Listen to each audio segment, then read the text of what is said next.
Quelle est donc la situation de l'affaire Divine Barga Tangana à l'heure où nous parlons? Et nous sommes le 30 mars 2026. Il est exactement 17h45.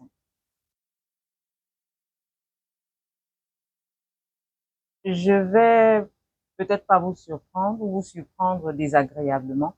La situation pour l'instant n'a pas bougé d'un iota. Nous avons écouté avec attention le communiqué du gouvernement s'agissant des infanticides et viols d'enfants et nous sommes heureux de cette prise de parole, mais mitigés en même temps parce que euh, nous, dans cette prise de parole, il y a cette compassion, il y a l'annonce de la poursuite avec fermeté des auteurs de violences, avec l'accompagnement, notamment avec la collaboration des autorités judiciaires. Madame la ministre, à l'heure qu'il est, le juriste assermenté qui accompagne la famille, Maître Atangana, est dans les services du procureur. Parce que, d'après ce que nous avons appris, le commissariat du 20e, donc de Biteng, ne veut pas transmettre le dossier tant que il n'a pas été saisi. Donc la commissaire a ainsi indiqué. Or, vous savez très bien comme moi que la petite divine a disparu le 18 mars 2026. On l'a retrouvée le lendemain, le 19 mars 2026. Vous avez suivi tous les témoignages de ses cris, de ses pleurs, de sa douleur durant la nuit du 18 mars 2026. Vous avez suivi également les témoignages de ses camarades de classe qui indiquent que le fils du bourreau aurait fait le guet pendant que son père maltraitait Divine, pendant qu'elle subissait des sévices sexuels.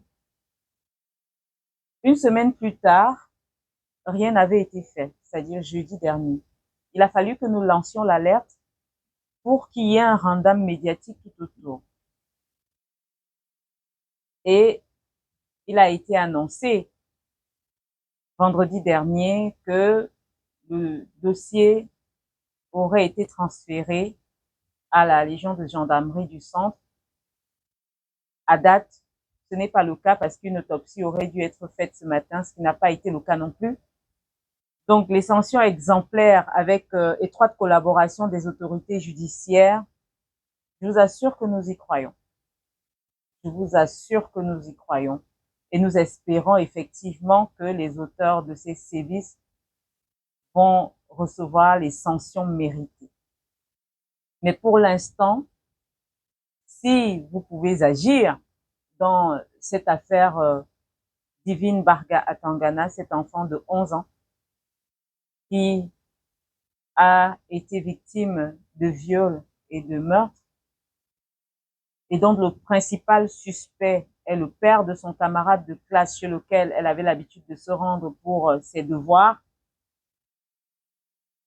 Si cette affaire, comme vous le dites, est une affaire qui doit servir d'exemple, je vous prie d'avoir une oreille attentive et un œil attentif sur le dossier pour que, effectivement, les sanctions soient exemplaires.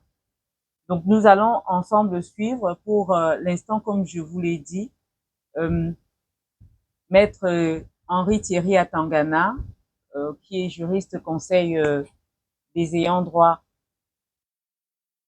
est donc dans les bureaux du procureur de la République du tribunal de grande instance du Fundi dans l'optique de recevoir le transfèrement du dossier parce que, vous savez, pour la lenteur qui a été observée au commissariat du 20e, suivi de ce qu'il a, du manque de célérité et des irrégularités observées, je pense que ce dossier, et de nombreux Camerounais pensent comme moi que ce dossier mérite une attention particulière.